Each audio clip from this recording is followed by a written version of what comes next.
हदीस मुबारका में आता है कि अल्लाह ताला ने सबसे पहले जिस चीज को पैदा फरमाया वो कलम था।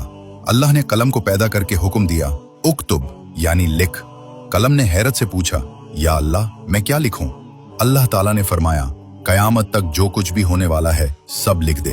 फिर कलम चल पड़ा और उसने एक ही वक्त में कयामत तक आने वाले हर इंसान की जिंदगी, उसकी मौत, उसका रिज्क, उसकी खुशी और उसके गम सब कुछ एक अजीम किताब में लिख दिया, जिसे लौहे महफूज कहा जाता है।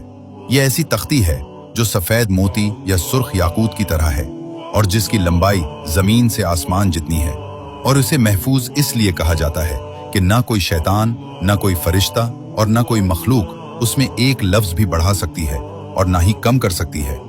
अब जरा इस मंजर को सोचो कि कायनात का हर लम्हा, हर सांस, हर वाकया पहले ही लिखा जा चुका है। और अब आओ इस फरिश्ते की तरफ जो कायनात के खात्मे का इंतजार कर रहा है।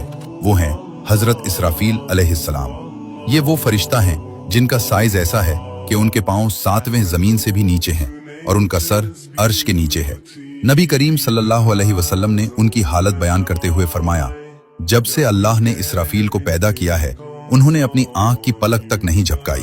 वो खौफ के मारे अपनी आंखें बंद भी नहीं करते कि कहीं ऐसा ना हो कि अल्लाह का हुक्म आ जाए और पलक झपकने की देर हो जाए।